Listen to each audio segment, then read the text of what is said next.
equipment and machineries such as plug, ridge, cultivator, tillers, planters, tractors, combined harvesters, which will be of immense benefit to the European people, Deltans, and indeed Nigerians.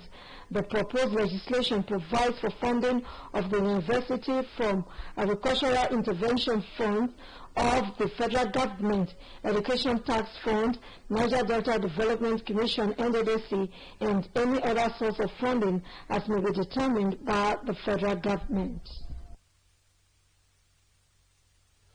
The House of Representatives has passed over 3 billion naira as Niger Delta Development Commission NDDC budget for the year 2020. Abuja correspondent Don Major Fodo reports that the budget was approved after its consideration by the Committee of Supply of the House chaired by Speaker Femi Gbajabiamila. The reports. The sum of 22.338 billion is for personal expenditure. 13.466 billion is for overhead expenditure, while 4.083 billion is set aside for internal capital expenditure. The sum of 306.500 billion is for development projects for the services of the Niger Delta Development Commission (NDDC). A further breakdown shows that 320.881 million is for personnel costs, 66.822 million goes for overhead costs, and 57.196 million is earmarked for internal capital fixed assets. Addressing newsmen shortly after the approval of the budget, the chairman of the House Committee on NDDC, Honorable Tunji Ojo, said the budget passed is for 2019 and will end on the 31st of May 2020. He expressed belief that with the approval by the National Assembly, things will start taking shape in the Niger Delta region. The lawmaker assured that the committee under his watch would, through oversight, give the Commission close mark in ensuring judicious disbursement and utilization of the funds. The NDDC committee chairman, who stressed that the oil-rich region has been suffering despite billions of naira budgeted for its development, expressed optimism that the narration is going to change for good, as it is no longer going to be business as usual.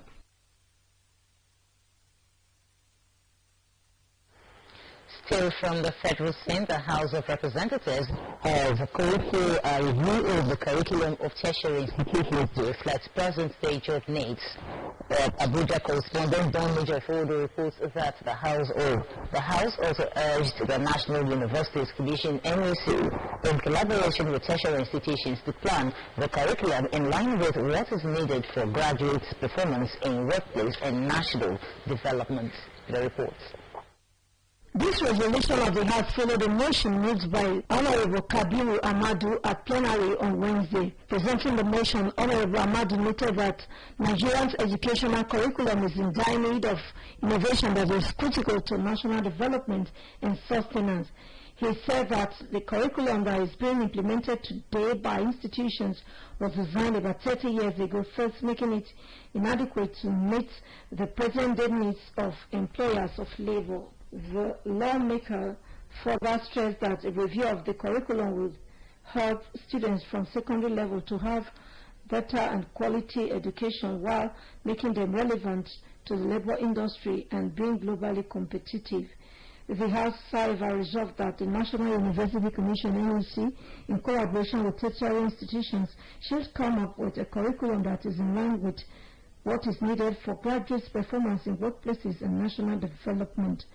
The House also mandated its Committee on Tertiary Education and Services to ensure compliance. The rules completion in the Senate Thursday, senators began discussions details of the 2016-2018 external borrowing of the tune over $22.7 billion to be spent by the federal government to execute key infrastructural projects. The report says confusion set in scene after the presentation of the report of the Committee on Local and Foreign Debts by the chairman, Senator Clifford Odia, People's Democratic Party, PDP, Edo Central. After the presentation, the President of the Senate, Senator Ahmed Lawan, insisted that the lawmakers should go for the recommendation and vote. This did not go down well with the minority leader, Senator Enyenaya Abayodo, PDP, Abia South, who raised it that there must be in line consideration of the report and the recommendation before the voting process. The chamber became tensed as the debate was now between Senators Lawan and Abayodo. There was a sharp disagreement between them against the backdrop that while the President of the Senate wanted an outright approval of the loan, the minority vehemently kicked against that. To save the situation, Senator Gabriel Suwan, PDP, Benue, asked that the Senate should go into an executive session for 10 minutes where those knotty issues of lopsided allocations of projects will be resolved. But the President of the Senate rejected the call for a closed session, stressing that this would have happened prior to plenary session. Other that at a point of low return. Senator Lawan now made a U-turn on his position and called for a closed-door session. The Delta State government has taxed Medicine Services Limited, the contractor handling the Obitobo, Elulu, Ajakurubu, Oribo Road, Ogudubo, Phase 1 in Warri Southwest local government area to speed up the pace of work on the project. The Delta State Commissioner for Works, Chief James Ogoye, gave the charge while inspecting the project, which he said will bring socio-economic transformation and development to the area when completed. The reports. The Works Commissioner, Chief James Ogoye, flanked by field engineers from the Ministry, engineers from Medicine Services Limited, and the councillor representing Ogidigbe constituency in Warri Southwest local government area, said the Okowa administration is very passionate to see the project completed and commissioned according to specification, adding that it was the first road project awarded in the area. Speaking on the scope of the project, Chief Ogoye said it is a big project, 2,193 meters in length, with a perimeter width of 6 meters and a drain length of 4,366 meters. Chief Ogoye, who noted that Ogidigbe is blessed with oil and gas and that completion of the road will open the community for more investment and employment opportunities to come in, called for patience from the people as the riverine terrain stands it out from the everyday construction of roads in the uplands.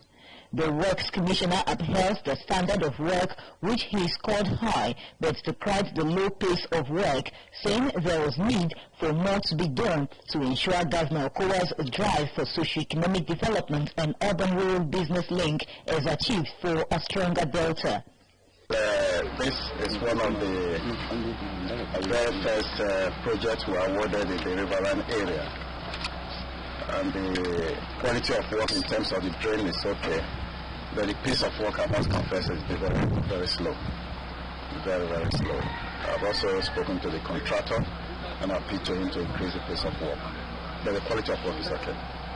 Commending the contractor on the completion of all 7 6-meter culverts on the road project, the West Commissioner directed that certain corrections be made.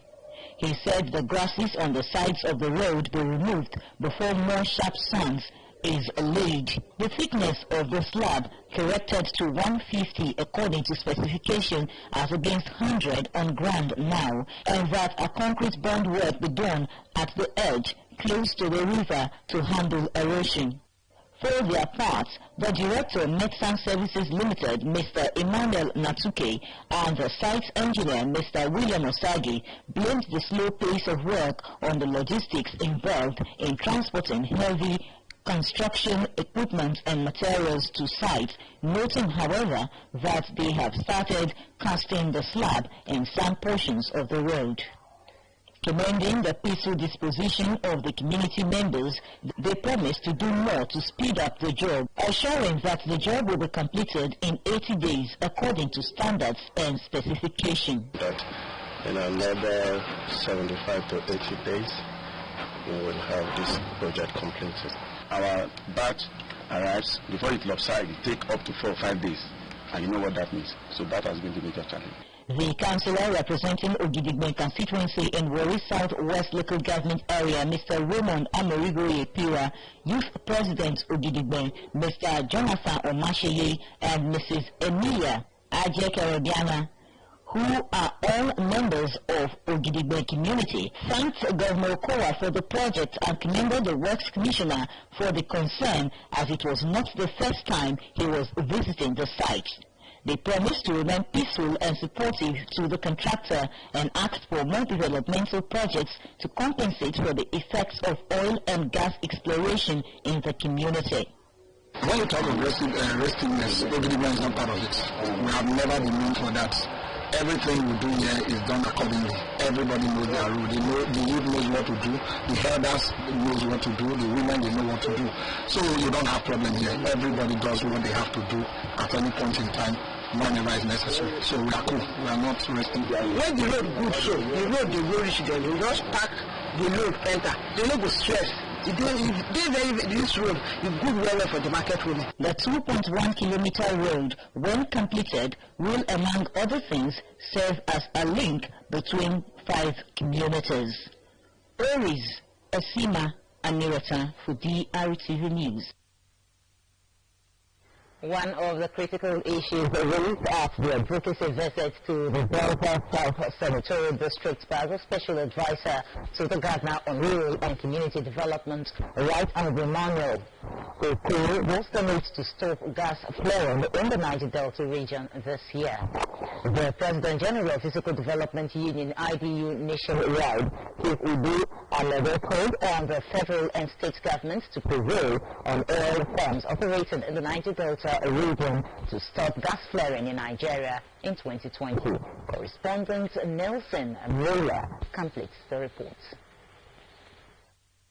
The campaign to stop gas flaring in Nigeria has been on over 10 years now, with the year 2020 proposed as the actual deadline for its actualization. Before proceeding on a 2-week break, the Senate revived the calls for the stopping of gas flaring in the country this year. The Senate set up a committee headed by the Senator representing Delta South Senatorial District and the National Assembly, Senator James Manager, to straighten out the details and measures to make the stoppage of gas flaring a reality this year. On this backdrop, the President General of Physical Development Union, IDU, Worldwide Chief Ibu Anabe, called on President Muhammadu Buhari and governors in the Niger Delta region to exert pressure on oil firms in the region to cooperate with efforts to end gas flaring in the country.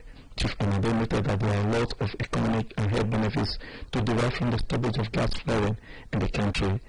He explained that oil exploration in oil-producing communities in the Niger Delta has brought strange ailments such as renal failures, skin diseases, amongst other challenges to the residents. The President General of Physical Development Union said, however, that flaring gas can be harnessed to produce standard electricity to boost the economy of Delta State. Chief Anabe further expressed fear that failure to end gas flaring this year will cause more economic, health, and environmental problems to oil waste communities. The very critical issues I've raised, government should do something about it. When the gas flaring in all the oil producing communities is a problem. It is creating environmental problem, health issues, and government must attack it. The issue of converting the gas flare to electricity is key, because all the people that have been trained by government, they need electricity to do whatever they have learned. Addressing the President General joined from Delta South Senatorial District, the Special Advisor to the Governor of Rural and Community Development, Right Honorable Manuel Okoye, said that the State Government of Okoye is committed to bring government closer to every community in the state. Right Honorable Okoye told the community leaders that his office is open to them towards synergizing in building a stronger Delta. The Prime Speaker of the State House of Assembly, however, urged the leadership of Uzuri Kingdom to coexist peacefully and harmonize the relationship for the purpose of allowing peace and tranquility to prevail for the well-being of the people of the kingdom. For DRTV News, I am Nelson Miller. Delta State Civil Service Commission has commenced the verification of certificates and revalidation of local government area of origin of civil servants in the state. The exercise, which took place at the Commission's premises, accommodated civil servants from across the state. The chairman of the Delta State Civil Service Commission, Patience Okofu, said that the exercise was another way of checking the irregular cases of people working with fake certificates and invalid local government area of origin in the state civil service. The Okofu, while addressing civil servants at the Commission's premises, stated that the regular screening of civil servants will ensure integrity and reduce fraud, urging them to take the process seriously and cooperate with the Commission for the smooth running of the exercise.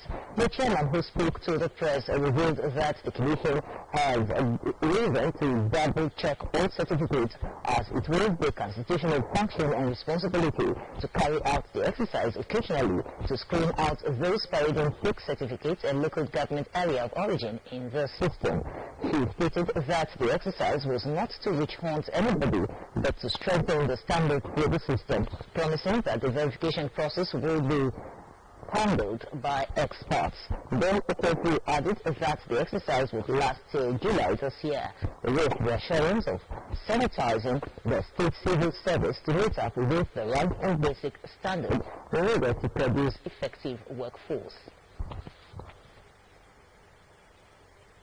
The Delta State Traffic Management Authority, DETSMA, has deployed the use of law enforcement audio and video recorder body camera to its officers in Asaba to enable them function optimally. Delta State is ranked among the first states to approve the deployment of law enforcement audio and video recorder body camera for effective traffic management system in the country.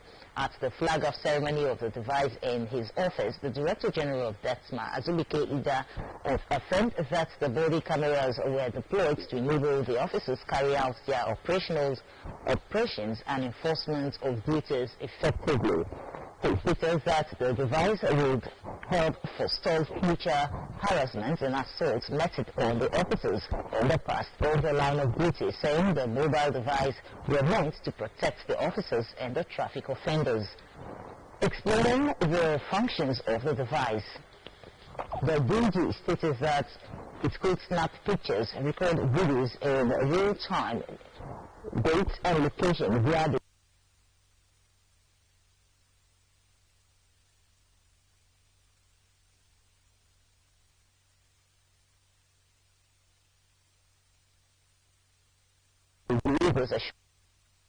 will be deployed soon to other DETSMA zone, even as he stated that the officers had been duly trained to handle the device effectively. While thanking the state governor, Dr. Ifanyu Kowa, for the approval to procure the devices for the agency to bring relief to the officers, Ida reiterated the agency's commitment to working wholeheartedly in collaboration with all the relevant agencies to build up a stronger Delta.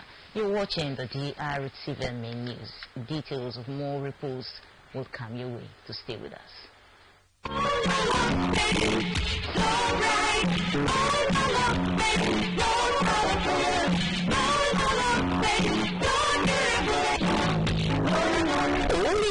Boneless paint manufactured by Jambon Industries with high technology, good quality control to withstand African tough weather conditions has maintained its reputation over the years as choice paint among master builders because boneless paint is so colorful, so durable that for many years it does not fade. Hence, your building will be shining. Boneless paint is available in emulsion, gloss, test coat, and many other products. All stakeholders and executives in the construction business have given thumbs up for boneless paint. Are you a contractor, a project owner? Boneless paint is available at any paint shop near you. Boneless paint. You build a house, boneless will make it a home.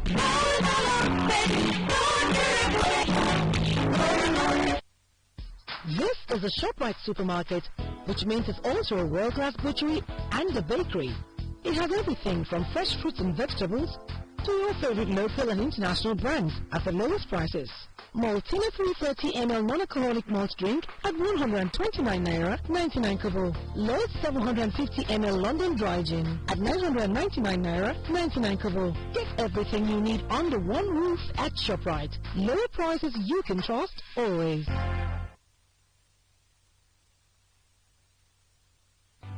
My daughter, Mamaka Ifeanyi, she referred to me. That's why I gave her that name, Ifeanyi, the greatest of God.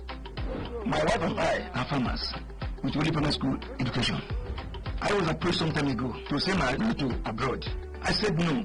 I've heard what many of those girls go through. Many of them died. Many came back to Nigeria with nothing. I decided that me and my family shall face the hustle together and we shall make it. Small. Mamaka finished secondary school. She went to university and graduated. Today, she does tie and die. Batik, she sews and she prints. If you really look for opportunities, you make it here. Today, my family is successful because I've made the right choice for my children. If I had sent my daughter abroad, I would spell my family's name and I will be chief. My name is Chief Emmanuel Ifeanyi Oko, the Yoruba Football Kingdom. My daughter, Mamaka, and the entire Ifeanyi family is not for sale.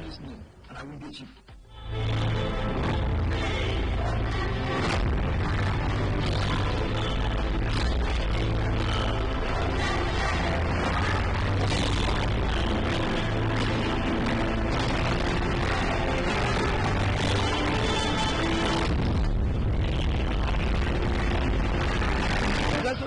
Is gender sensitive. He has not let women out of anything that he does. And every local government has at least 3 women as councillors. I so much thank our governor. May God uplift him. May God give him long life.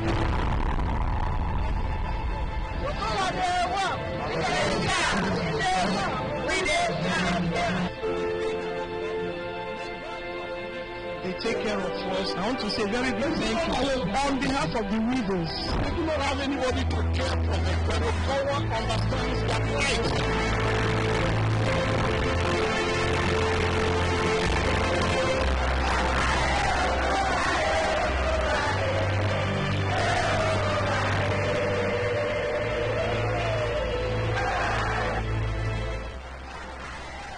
If you're just joining us, you're on to the drtv main news. Now for the rest of the reports on the news bulletin.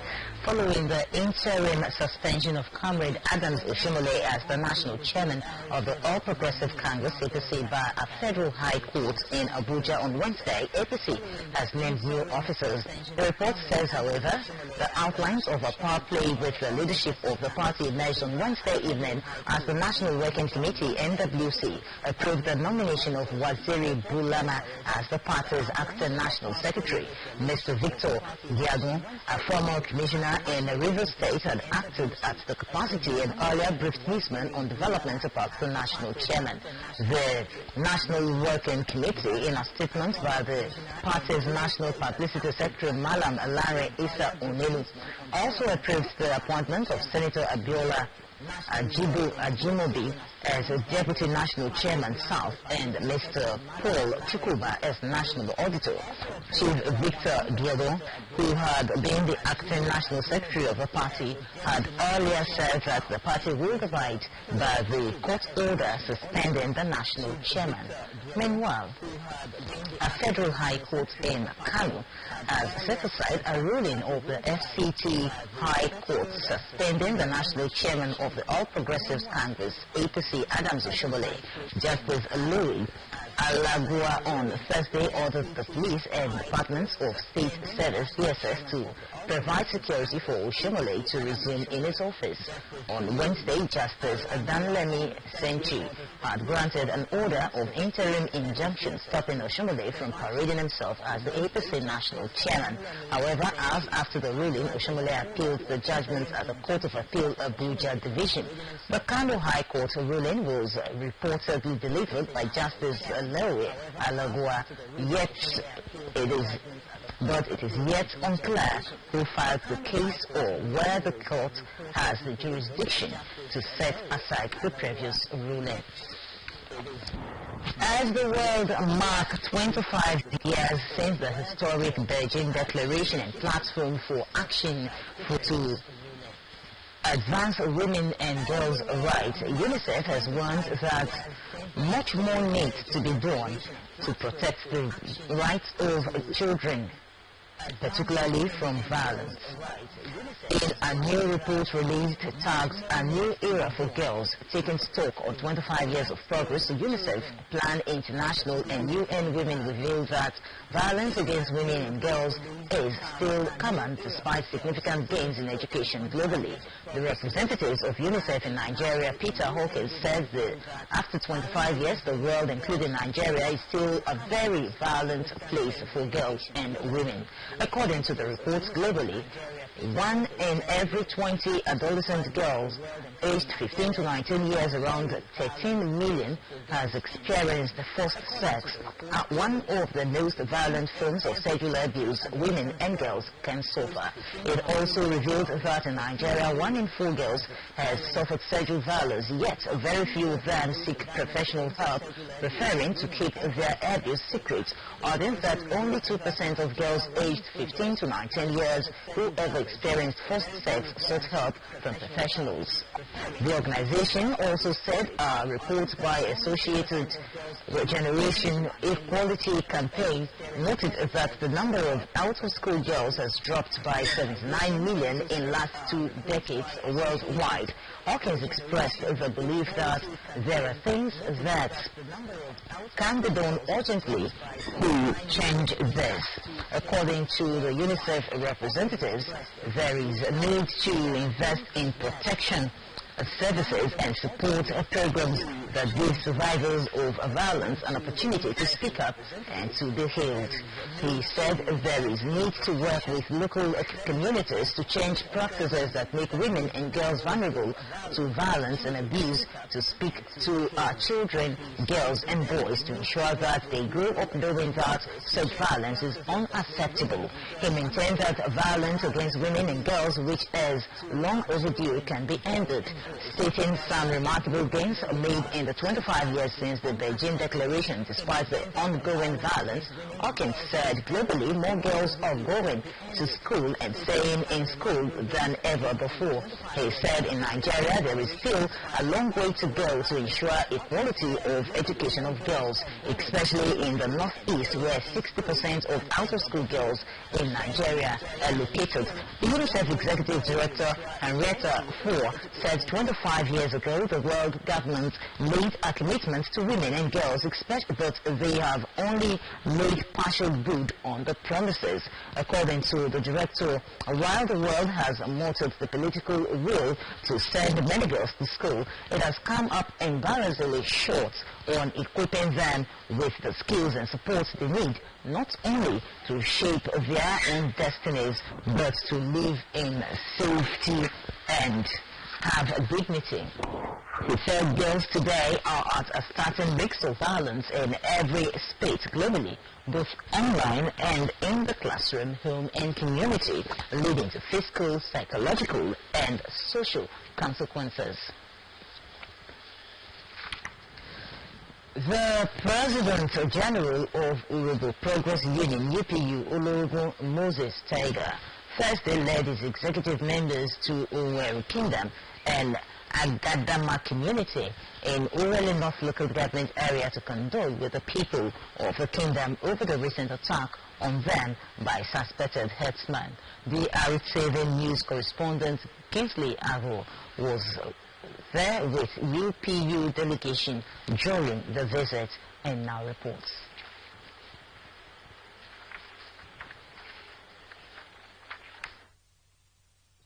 People of Urhobo and Agadama community were happy to receive the President General of Urhobo Progressive Union, UPU, Ologun Moses Tiger, members of his executive who came to condole them over the loss of lives during the attack on Agadama, Awo and Okugbe community by suspected Fulani herdsmen a few weeks ago. Honorable Moses said the Urhobo people are peace-loving and adding that they should not be taken for granted. The UPU leader assured the Urhobo people that they are not alone in the pains and that the Urhobo nation are with them, share in the griefs and pains. Honorable Tiger urged the people to ensure the ancestral homes, farms, forests and agricultural resources must be free from vigorous herdsmen, while noting that it is the duty of the federal and state government to protect the lives and property of Nigerians. Honorable Tiger noted that government must act now to stop the daily killings of Nigerians. It's a major disaster to the Urhobo nation. So we have to respond to the clarion call of our people that have indeed been distressed. That's what led to it, no more than that. It's a painful incident, and as in my speech, we are responding. We are in touch with all ruling bodies, whether federal or state or local government. So indeed we are. Okay. Are you considering community? The issue is that they've attacked our people, they've killed 10 of our citizens, and we want the herdsmen out of our territory. At the palace of the Odion Odie of Ugweru Kingdom, the UPU President General commended the people for maintaining the peace and that government at all levels are on top of the situation. Responding, the Commissioner for Higher Education, Professor Patrick Mobogari, and Professor Godini Dara commended the leadership of UPU for the visit, saying it will give the people a sense of belonging. They call for unity in Urhobo Kingdom in order to always speak with one voice. UPU is behind Ugweru Kingdom, and the whole of Urhobo is also behind Ugweru Kingdom. It is a prediction, but I think this is the last time we will suffer these casualties. OGT. Coming to look at our problem. Now, this problem that is on ground now requires combined effort. But I repeat, nobody in the world gave anybody land for grazing purposes. Nobody did. They merely seized the land from us. So no one sold land. Even for us to establish a school or anything in the world, we know the intricacies of the negotiations that go on. Also speaking, the national youth leader of UPU, chairman of Agadama community, and others thanked the leadership of the promising not to take laws into their hands. They call on the Urhobo leaders to always be in touch with the Urhobo communities, as they also urge all traditional rulers to support the sending out of herdsmen from Urhobo land. Amazing our father today, I'm the most happiest man.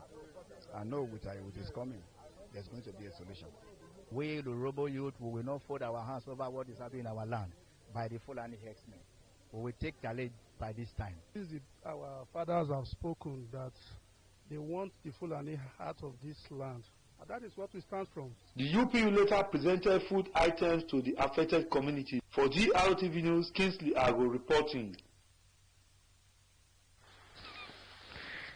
With the growing fear over likely spread of the coronavirus scourge in Nigeria, resident doctors have asked the government to implement the group life assurance policy of health workers.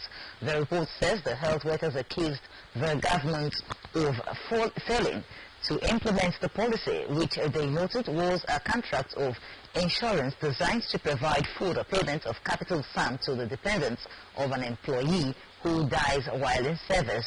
Addressing the media Thursday in Abuja, the doctors, through the National Association of Resident Doctors of Nigeria, lamented that doctors, nurses and frontline healthcare workers who they noted were sacrificing their health and time to treat and protect Nigerians were not only ill-equipped but also economically dampened by government's lack of will to prioritize their well-being. Speaking to their president, Dr. Aliyu Sukumba, the resident doctors appealed that what they called the poor state of welfare for healthcare workers in the state of threatening hazardous and fatal disease outbreak, such as Lassa fever and the coronavirus in the country. And from the foreign scene, California has declared a state of emergency after announcing its first coronal death, bringing the United States death toll of the disease to 11. For details of these and other stories from the foreign scene, let's now join our foreign desk. The report says the 71-year-old man had underlying health conditions and had been on a cruise ship. 11 passengers and 10 crew members are potentially infected on board the Grand Princess, now being held off the coast of California. There are now at least 150 reported cases of patients with COVID-19 in 16 states. Worldwide, authorities have confirmed more than 92,000 cases of the virus, of which more than 80,000 are in China. More than 3,000 people have died globally, with the vast majority in China, where the virus originated. Italy will shut all schools from Thursday for 10 days as it battles to contain the coronavirus outbreak, while all professional sports, including Serie A football matches, will be played behind closed doors for a month. A total of 107 people have now been killed by the coronavirus. The Prime Minister, Giuseppe Conte, said the health services risks being overwhelmed as they have more than 3,000 cases in the north, with 19 confirmed cases in Italy's 20 regions. Many confirmed cases have been reported in 81 countries, with Italy, Iran and South Korea emerging as hotspots outside China. Dozens of members of parliament in Turkey had a fist fight on Wednesday as a result of a speech by an opposition legislator.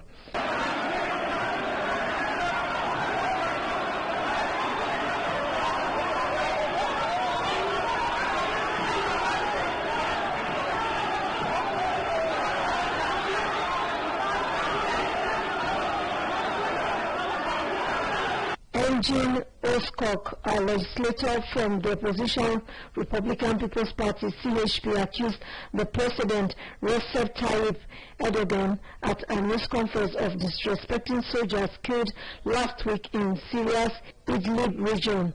Özkök, in a tweet, called the president dishonorable, ignorable, low and treacherous. He also accused President Erdogan of sending the children of Turkey's people to fight while his own offspring allegedly avoid long-term military service. The Speaker of Parliament, Mustafa Sentop, had condemned the statement by the opposition legislator, while prosecutors have launched an investigation into the allegation. 59 Turkish soldiers have been killed in Idlib since Turkey began its military campaign in Syria's last rebel offensive, which has forced nearly 1 million people to flee towards the short Turkish border in search of safety.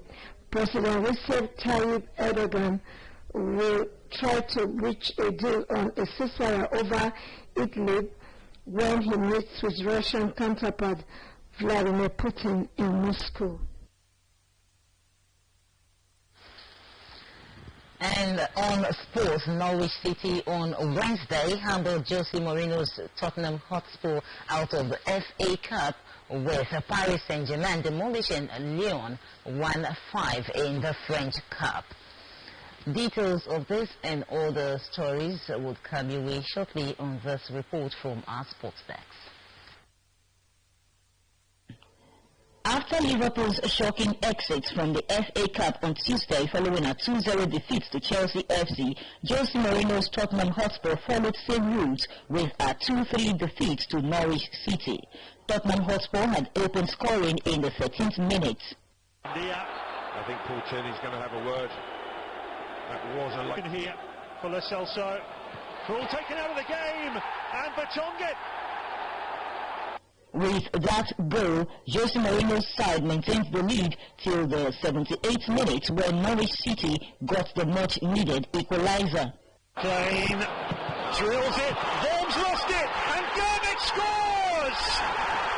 With the game still on 1-1, even at extra time, there was no need for a penalty shootout, which Norwich won 2-3. Oh, where is it? Krul went the right way.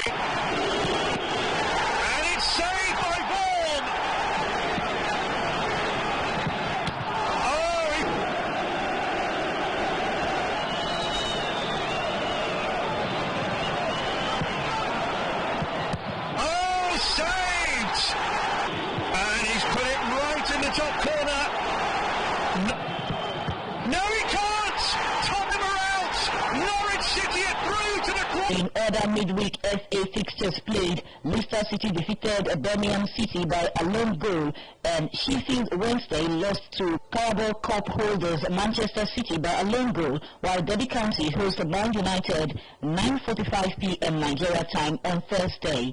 Meanwhile, the FA quarter-finals draw held on Wednesday night with Chelsea drawn to travel to face Leicester City. Sheffield United would host Arsenal, and Newcastle United welcomes Manchester City. The last slot will see Norwich City take on the winner between Derby County and Manchester United. The match had not been played as at the time of filing in this report. Elsewhere, while all matches in the Coppa d'Italia were postponed due to the scare of coronavirus, in the French Cup, Lyon at home suffered a 1-5 defeat in the hands of rivals PSG. Hanging around and finally cleared by Marcelo, but fouled by Sarabia from distance. It's 4 for Paris, and they're headed to the final. In the French Cup, Saint Etienne will on Thursday, 9:45 p.m. Nigeria time, host Rennes. While in Spain, in the Copa del Rey, Mirandas lost 0-1 to Real Sociedad, and Granada will on Thursday, 9 p.m. Nigeria time, host Athletic Bilbao.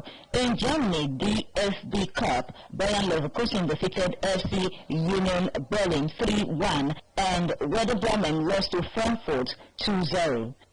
Oris, Esima Aniratan for DRTV Sports.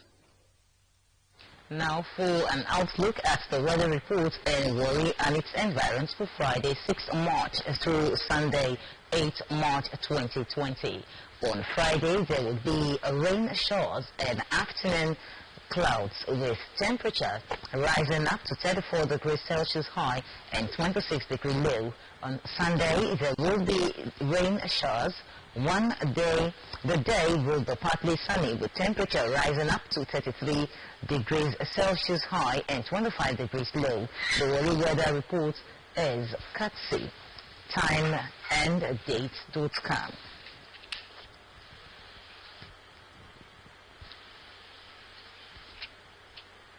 Now to end the news, the highlights. Following the spate of insecurity in the country, the South-South governors have agreed to set up a regional security outfit to check the ugly trend. Government House correspondent reports that this was part of decisions reached at the South-South Governors Forum meeting held on Thursday at Government House at Sabah. Thanks so much for being part of the news. I am Oris Esima and I'm returning. Stay tuned for the rest of our